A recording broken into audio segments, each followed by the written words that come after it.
Hey everyone, and welcome to tonight's live webinar, Overwhelmed and Educated, How to Be Less Busy and Getting the Most Important Things Done Without You Giving Up Your Life. I'm Josh Munson, the Program Coordinator with WSU Global Connections. If you're joining us tonight and you feel too busy in any area of your life, let me tell you, you're in for a treat.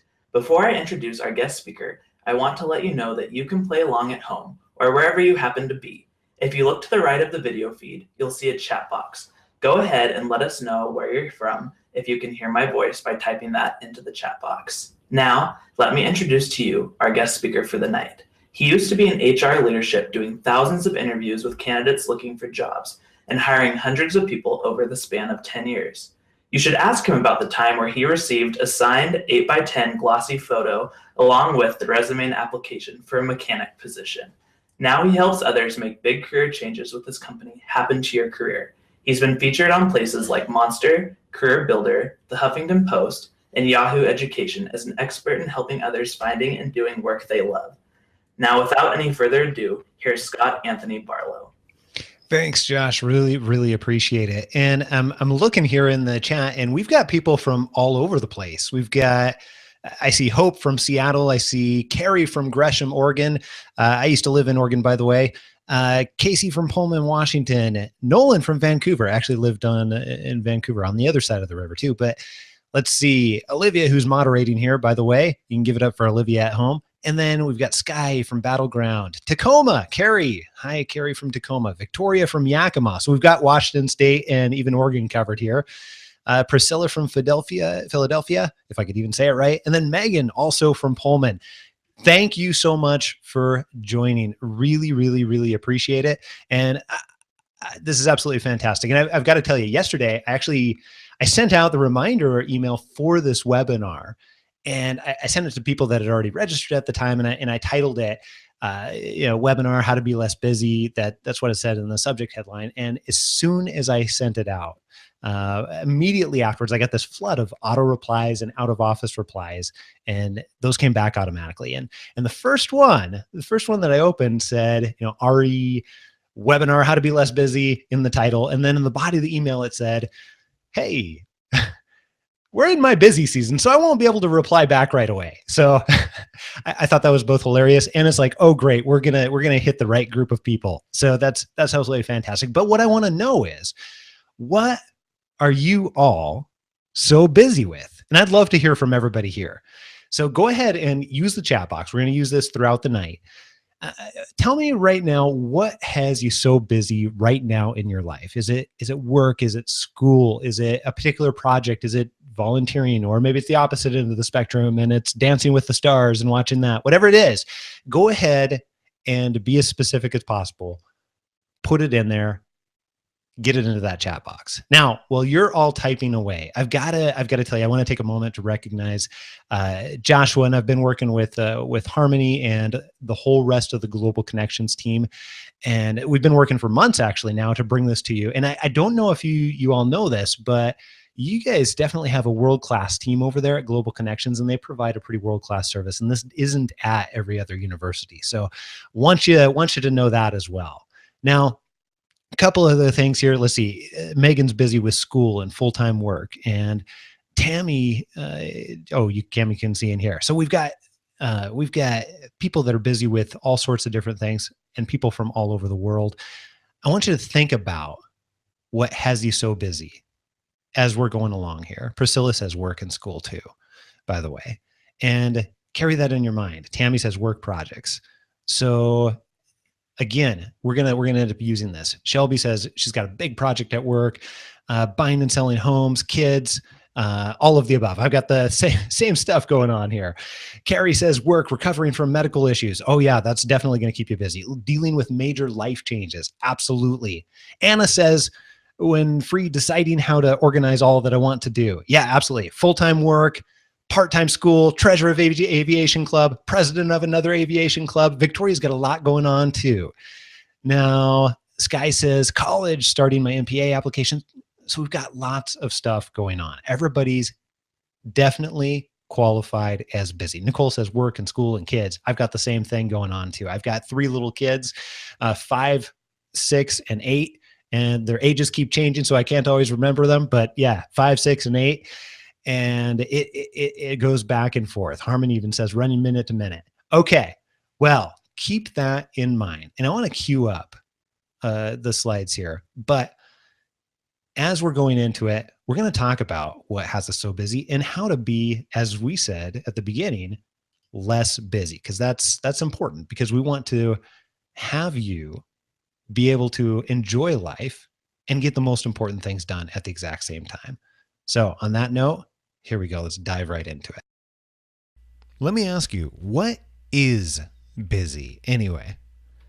Let's say you're in the store or on your way to class or work and you see someone you know.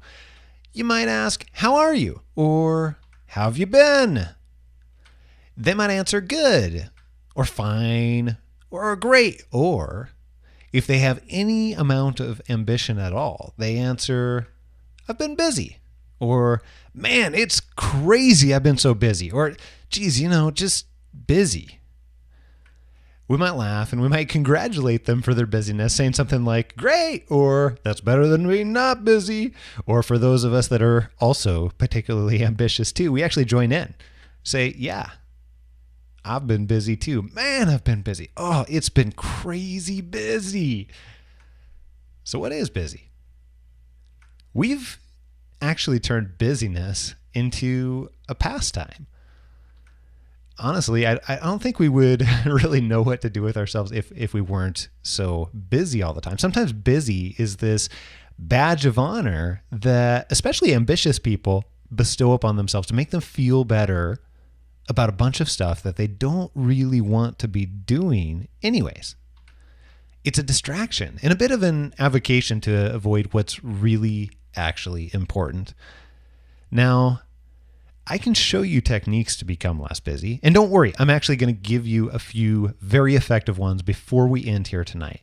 But first, you have to understand what's really important in your own life first for it to work well.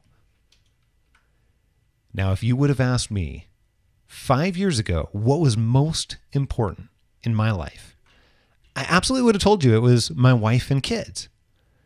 But then something happened that made me realize I was fooling myself quite a bit. I woke up one morning just like every other day. Well, I did hit the snooze button once, but other than that, it was a normal morning. I went out to the kitchen and I made some coffee on the Keurig, of course. Began brewing my cup of coffee. I sat down and got lost in work for a bit. Then a couple of hours passed by and I actually heard my name coming from someplace in our house. Then I heard it again. And I realized it was my wife, Alyssa. Only, you know how when you hang around somebody for a long time, you can tell almost anything and everything from the tone of their voice? Well, this was one of those tones that I've only heard a few times in the 16 years that we've been together. And I knew that it meant that something was seriously wrong. It took me additional half a second for my brain to click and realize that on this morning, which I thought was like every other morning, something was really, really not right. So I shoved my computer off my lap and I sprinted to the opposite side of the house toward the bedroom, and I could hear the shower running as I dodged couches and Legos and everything else that was in the way. And I came into view of Alyssa crying and not really moving, but clearly in pain. And a split second later, I was next to her. I was trying to ask her what was wrong. And she told me that she couldn't really see and couldn't really hear. So I walked in the bathroom and turned on the shower and turned around to go get my stuff out and ready for the shower. And all of a sudden, the pain increased in my back, and I kind of stood still for a second. I looked in the mirror and my face was totally white and the pain was increasing. I felt more sick to my stomach than I had. And I kind of stood there for a couple seconds thinking that I was going to pass out and trying to decide what was the best maneuver to make before I hit the floor. And I finally, I don't know how, but decided it was best just to get on the floor before I fell on the floor. So I slowly made my way to my knees, and that's about the point where my vision started to go blurry, and then I could feel the pressure in my head. I couldn't really hear anymore. And the pain in my back was, I don't even know how to describe it. Like searing is the best way I can describe it. I was sweating and it hurt a lot. After I got her back into bed, I canceled everything I had, my morning appointments, and by 9 a.m., we were at physical therapy and Alyssa was getting seen. She came out and they determined that the combination of teaching a bunch more fitness classes than usual, starting to do some longer runs again, and taking up beginner's yoga, all while ignoring some really major pain for about 3 weeks, had led to her having some severely compressed nerves.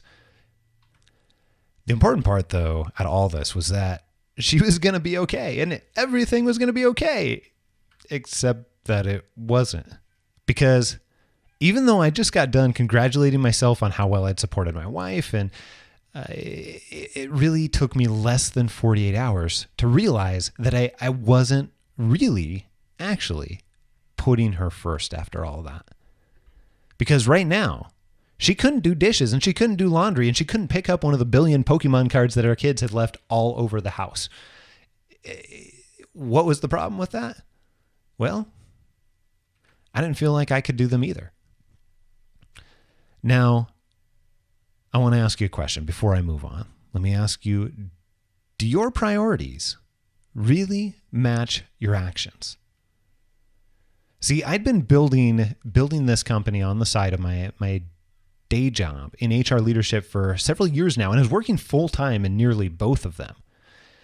And it was a struggle. It was a struggle. And you might say, well, just take some time out of both of those and take care of your family already. I mean, your wife needs you. And you would be right. Absolutely. That's where the problem comes in. I didn't feel like I could. My boss was already bending over backwards to allow me the flexibility to build this business. And I had somehow unintentionally molded the business to where it needed me to be available for it. I had absolutely forgot my original intention in the first place, which was to put my family first and be there for them. And in the process, I had lost control. I'd lost control to the point where I couldn't do the dishes and I couldn't do the laundry for Alyssa for just a couple of weeks when she needed me the very most.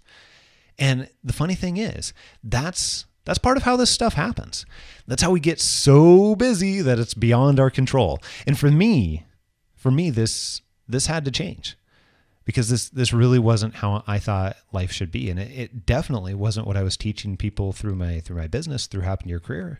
And I didn't want to be a hypocrite. Really absolutely didn't want to be. So I decided I needed to make some major changes. And it started immediately, right after I had this conversation, just a couple of days after this incident, with my friend Jody. Now, Jody told me the story about a guy named Lee Cockerell. He was an executive at Disney, and he was the guy who was responsible for creating Disney Paris. And at one point, he is over all of the theme parks, every place in the world. And when Lee was at Disney, he used to tell his assistant that if his wife ever called, to get him out of whatever he was doing. It didn't matter what it was. It didn't matter if he was, with the president of the company. It didn't matter. It really just didn't matter. If his wife called, his wife Priscilla knew that he was busy, and if she was going to take the time to call him, it meant that it was important. He was also very upfront with people at his office that his wife and his family were the most important thing, period. And then when it happened, it wasn't really a surprise to them too. So now, to some people, this might sound either unrealistic or crazy. I mean, how could you do this in your job? Like, they're paying you to be available, right? Now, to me, this actually sounded like making the things you say are the most important actually the most important. And since then, I've started trying this. I've started trying to put it into my life, because I've realized that many of the things that we tell ourselves we have to do cause us to change our priorities. So for me, and it could be different for you, and that's 100% okay. You've got to figure it out for yourself. But for me, my family is the most important thing, and I'm going to act like it.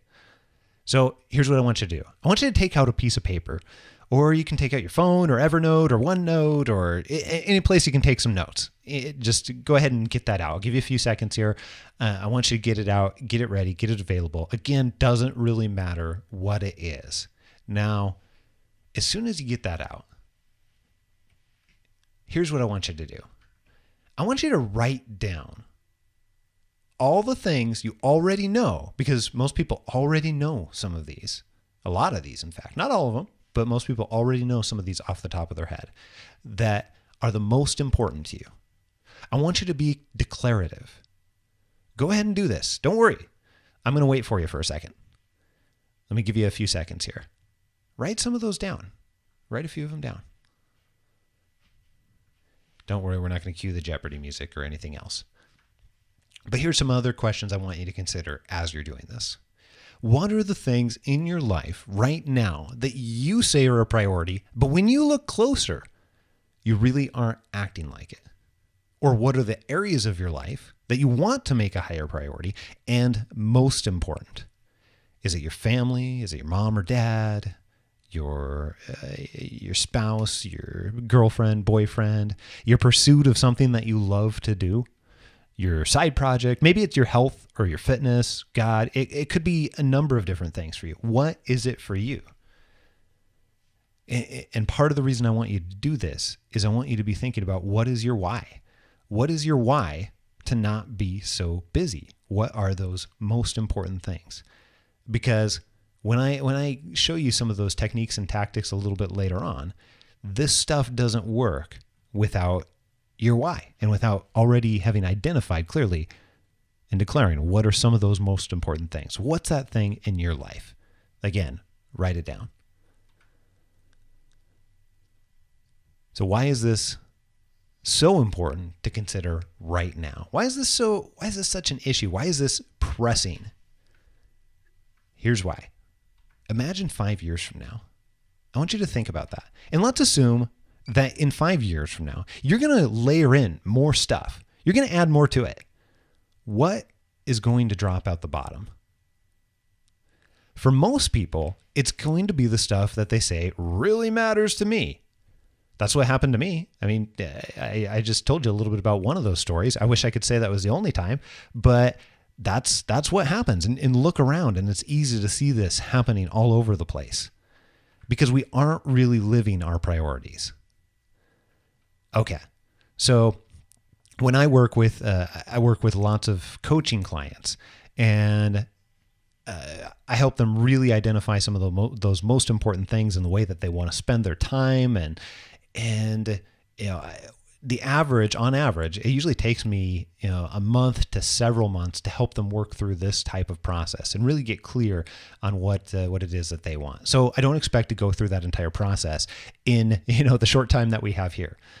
But here's what I want to do. I want to give you a resource so that you can go through even more of it on your own, aside from what we've already listed down on paper for you right now. Some of the things that you already know, because there's other things that you're not thinking of that are also important to you in your life, your work, your career, and everything else.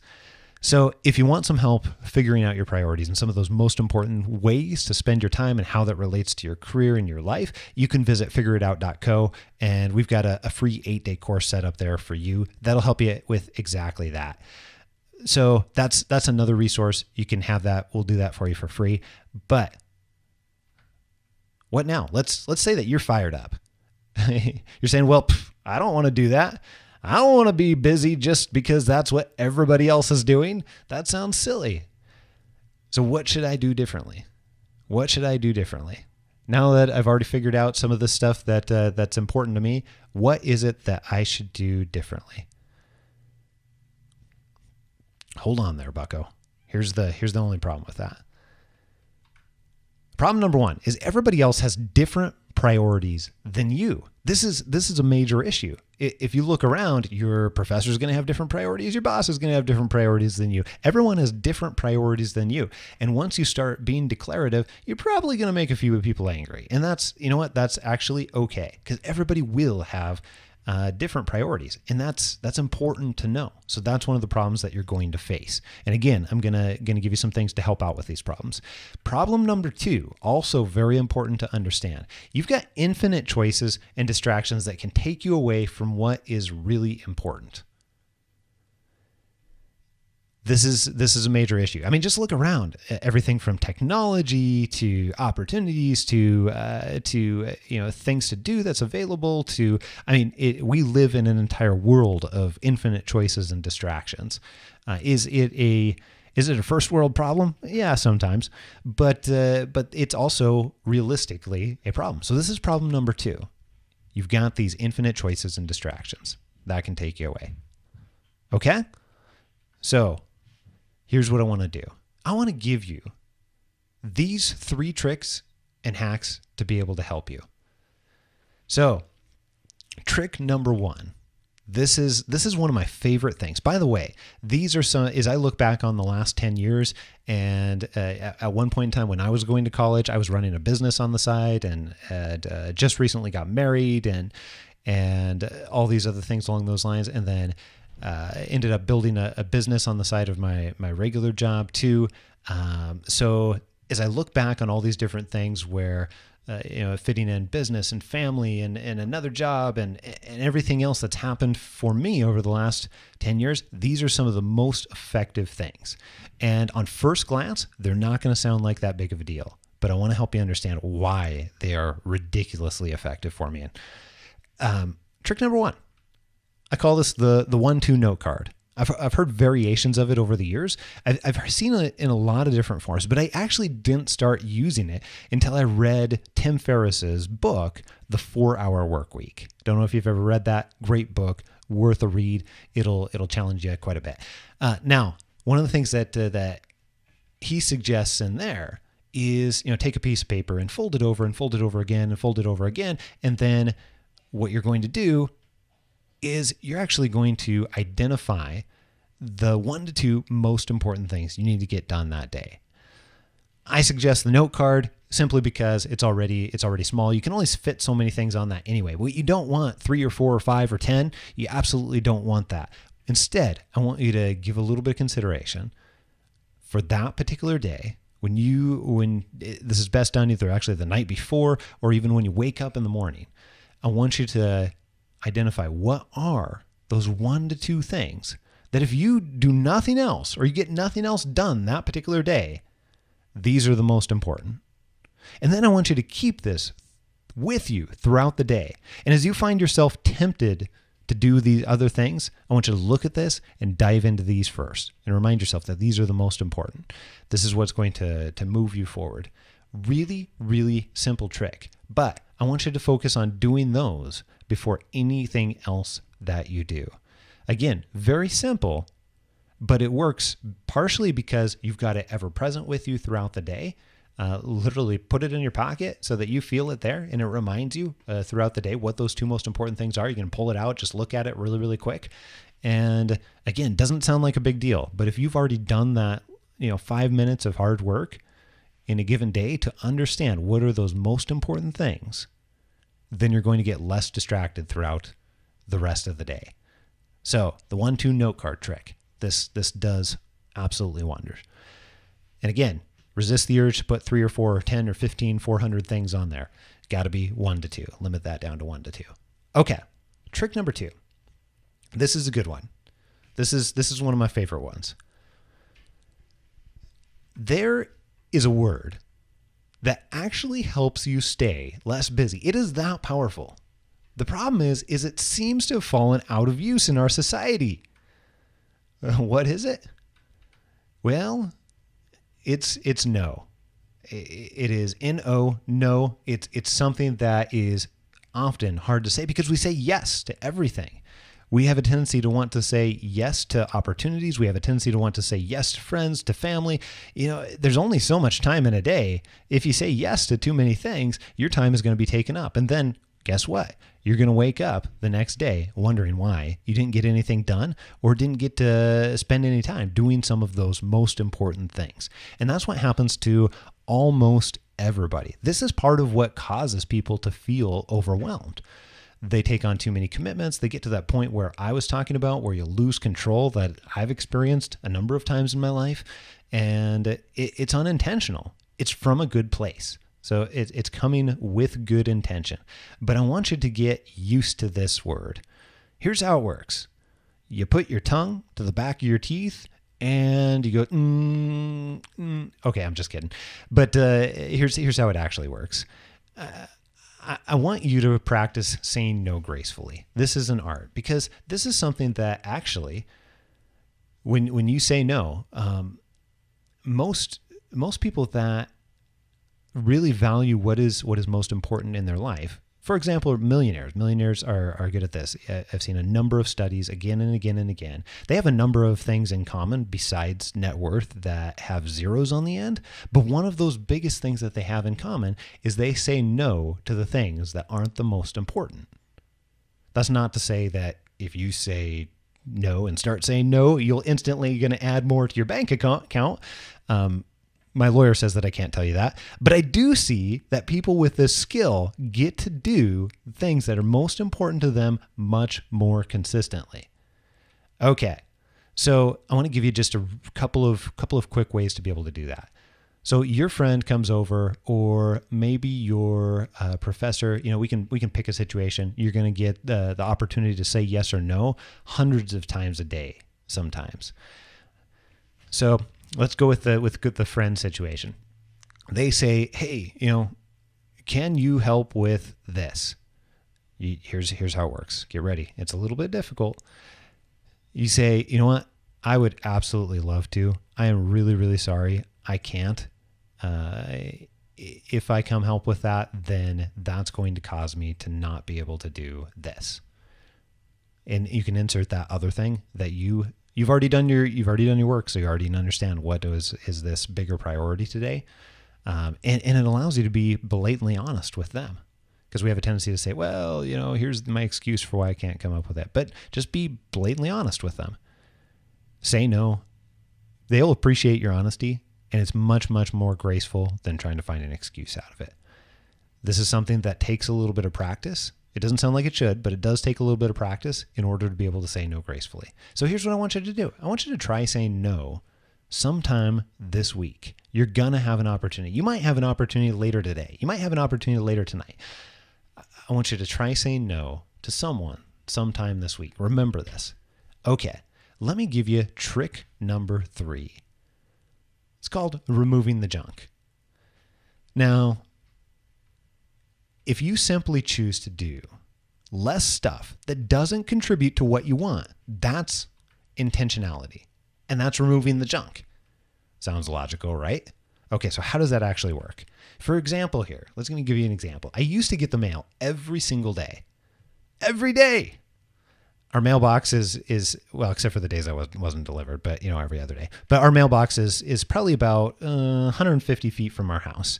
And I would walk over there daily, and I'd fiddle with the key, which never really works quite right. And then I'd open the box, and I'd discover 5 pieces of mail overall. And probably out of that 5, three are probably junk mail, maybe a credit card application offering me the latest color and type of metal credit card, platinum or silver, or whatever it happens to be. And then one is probably a statement from someplace, and the other one might actually be an interesting piece of mail, but it's usually not. Okay, so this ritual might take less than 10 minutes a day. It's 150 feet. It just takes a little walk, and then I open the mail, and then whatever else. So less than 10 minutes. And you think, what's the big deal? So cumulatively, this might be just a slightly less than 50 to 60 minutes a week. That's really not adding anything to my life other than maybe I get the 150 feet of walking exercise. But when you add that all up, 50 to 60 minutes a week for something that's really not adding any kind of value into my life, that's a major deal. How many of these 5 to 10 minute tasks do you have during the day that aren't adding value to your life? Think about that. How many do you have in your life throughout your week, inside of work and outside, college class, whatever it happens to be, that really just aren't adding anything, or they're taking you further away from what you really want? Now, almost embarrassingly so, I found way more of these things in my everyday life than I care to share with you. And I'm willing to bet that you have some of these too. Now, if you're saying, no way, Scott, my life is so busy, I don't even have time to get the mail because my life is so busy, then I'm going to ask you, how many times you've already checked Facebook or your social media of choice because those little numbers next to your app icon on your phone? Yeah, I'm talking to you. Or maybe you've already disabled those notifications, you say, because you've already realized that, hey, that's probably not adding that much value to your life, whatever it is. And you're being really intentional. You're only checking, I don't know, Facebook or social media or whatever. And this is not a hack on you for checking social media or anything like that. But what about another example? What about your email at work? And every time it dings or pops up a little thing on the screen, and then you go into it, and then you end up losing seconds, which add up a lot over the course of the day. Or phone messages from your coworker that you had to check. You just had to. You couldn't stand the red light, so you had to check it. Whatever it is. So I actually started experimenting with this in my HR job a couple of years ago. I actually changed my phone message to say that I would call them back when I could, and I just couldn't answer right now. And then I actually stopped checking my messages for a day at a time. Then I went to a couple of days, then several days, and then I went to a week at a time. Okay, so miraculously, because I thought it was going to be crazy, nothing blew up. Surprise, surprise, nothing blew up. And people that truly had urgent needs actually found other ways to get in touch with me. But what I did do is I found out that, hey, most stuff really isn't urgent. Most stuff is taking me away from what is most important. And best of all, I must have avoided at least 500 calls of people trying to sell me stuff. So I ended up saving a ridiculous amount of time that just didn't matter. But that's a faux pas, right? Like, yeah, you have to check your phone messages, right? You have to. It's part of my job.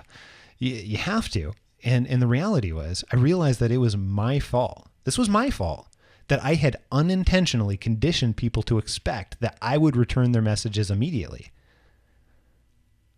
That was not their fault. That was not their thing. I'm the one who did that. I'm the one who set that tone. I'm the one who set that example. So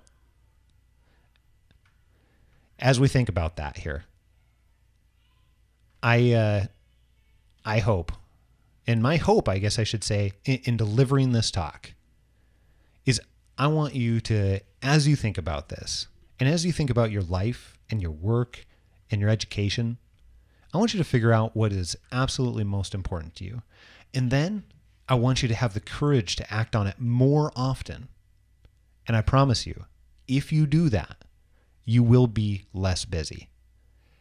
Now, after that, I want you to take just one of these tricks, just one of them, any one of them, and act on it sometime in the next week here. All right. I want to say thank you very, very much. I really appreciate you spending time with me. And I want to hang around just a little bit, just in case anybody has any questions. And by the way, you can go ahead and tap those into the chat box on your right-hand side. We might already have some questions that got asked earlier in the session here. But as you're doing that, anything that you need or wanted to ask later on too, I want to make myself available. You can email me as well, scott@happentoyourcareer.com. All right. Like I said, had to break into the slides here, but for any questions that you have, go ahead and type them into the chat session in the chat box, and I'd be thrilled to pieces to hang around here for a few minutes and answer anything that possibly can. Other than that, I think one of the things that we didn't get to talk as much about during this time, and where all of those tips, those tricks, those hacks come from, is really what is really not just adding value into your life, but what is most effective. And we didn't talk as much about the 80-20 rule, but that is critical. So that really that comes from, if you've heard of Pareto's law and the Pareto raising peas, and notice that, hey, 20% of them were producing 80% of the peas. So that ended up over time noticing almost every aspect of life had something similar. 20% of the results, or 80% of the results come from 20% of the inputs. And that's what I would encourage you to do in your own life as well. But if you've got any questions, go ahead and last opportunity, type them in here. I'd be thrilled to, like I said, try and answer a few. And otherwise, thank you so much. Really appreciate it. And gotta put thanks out to Harmony and Joshua and Olivia and everybody else on that team. You guys have been awesome. Thanks, Carrie. Really appreciate it. Glad you enjoyed it, and glad we gave you a bunch to think about. That was part of the intention here. All right. So we are going once, going twice. And by the way, if you have other questions, like I said, I put my email up here and intend to be able to get back with you if you've got any questions. Shelby does have one. She says, so what is your employer's expectation that you're immediately responsive to emails and voicemails from clients, but doing so is distracting to your work priorities? So I've had that type of job, Shelby, and that is a hard place because, quite frankly, a lot of times it's unrealistic. A lot of times it is unrealistic, especially if you have additional duties, additional responsibilities, additional authorities, whatever it happens to be. Everybody's heard of the challenge in multitasking and all the research and everything around that. Because on average, it takes somebody 17 minutes to be able to refocus. So we all know the issues with it. So here's what I would do, and what I have done in your particular case. I would go and have an honest conversation with your boss. And in this honest conversation, I think there's a couple of things that you need to consider. What it can't be is, hey, look, this is a pain in my behind, and I don't really like it all that much. And I would much prefer to be able to get back to people within this time frame. It can't be about you. Instead, it has to be about how you're going to be able to add value in a different way. So just like you said, you've already noticed that it's distracting to your work priorities, right? So here's the way that I approached that in the past. I went to my boss and said, hey, I would love it if we could try something. One of the things that I've noticed is I'm getting less done than what I think I could be. The reason I'm getting less done is because we have this expectation that I need to be fairly quickly responsive. Now, if I could be a little bit less quick responsive, I could actually be more productive in these other areas, list off whatever those other areas are. And then here's the critical part. Ask for a trial. Don't say, hey, what I'd really love to do is just never do this again. Instead, say, would you be willing to try this out? Could we try this out for 2 weeks? And then if it works, then we can keep it or talk about how to modify it. Or if it doesn't work, then we can go back to the original way. And then here's what the other thing I would do in your case at that point is make sure that it works really, really, really well. Make sure it's one of the most productive weeks possible so that you can go back to them and say, hey, look, this is much more effective. And it probably is just off the get-go anyways. But then on top of that, man, look at these differences. Here's what I was able to do during this time frame, and here's what I was able to do in this other time frame. So make it about your employer and make it about how you're going to add a difference in value as opposed to anything else. So hopefully that helps, Shelby. Let me know if it doesn't. Victoria said too, Shelby, I ran into the same problem at work. I spoke with my supervisor and now have a meeting every week where I get all the departments that need my help at week. It's really helpful. And that's a great suggestion too. But I think that you have to absolutely go and try and partner with whoever you're working with, if that's your supervisor or your boss or wherever that expectation is coming from. And the reality is it's absolutely not going to change if you don't do that. Sometimes those conversations are hard, but I find they are much, much easier if you can help them understand what's in it for them. So Josh, you said, hey, somebody who's 22 and the whole world ahead of you. I'm still struggling to find my why. Any tips on that process? Yeah. I mean, that's the core of what we do. The challenge is, it is not easy. It is not easy. We typically use a process that's a little bit like putting together a puzzle to help people understand both their why and the things that they enjoy and their strengths, and try and combine all that stuff together. Because we spend a lot of our time helping people focus on what type of work and career pursuits that they should be doing or should have that really fit them, so they can spend the majority of their time doing things that they love to do. So through that process, typically we're going and understanding a couple of different areas. Area number one, and if you're going along with the puzzle methodology, then when you're putting together a puzzle, there's an efficient way and a not so efficient way. The efficient way is you're going to take the corner pieces, and you got those, and you separate those out, and you identify those really quickly, and then you got the edge pieces, and then you build together the frame. And once you build together that frame, then you can actually start to fill in what the rest of the picture looks like. So very often that picture, which sometimes can be your why, sometimes can be other things, is the hardest to fill out unless you have that framework built out first. So within that framework, we could consider those corner pieces to really be your strengths and what we call specifically your signature strengths. Now, signature strengths are really the combination of what you're great at and also what you love, because often people have things that they're great at, but they may not enjoy it so much.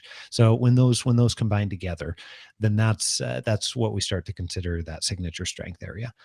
And once you've got those signature strengths, then that framework is some of the other things that you really want in your life and in your work and the different areas of your life. So everything from, the environment you spend time in, to the people you hang out with, to, wellness and health and financial and all of these other pieces. And that framework, once you have that built out, believe it or not, it becomes markedly easier to not only identify some of the why, but also at the same time to really figure out what that picture looks like. That, in this case, the puzzle analogy, what that full puzzle, when it's put together, actually looks like. And that's the process that I would encourage you to go through. That figureitout.co actually helps ask some of those right questions to be able to really start figuring it out. But some of the questions that happen to be on there are some of those polarizing questions, like, if you were to die tomorrow, what would you regret not doing, or not being able to spend your time in a particular way? So that's a polarizing question. Another piece of that why. Sometimes people are very excited or very passionate about particular problems that they get to work on. And one way to think about that is, what have you been personally impacted or affected by in your life? And, for me, part of the reason I started building Happen Your Career way back when is, I got fired from a job, and it was a job that I was particularly terrible at, and they should have fired me because I was horrible at it.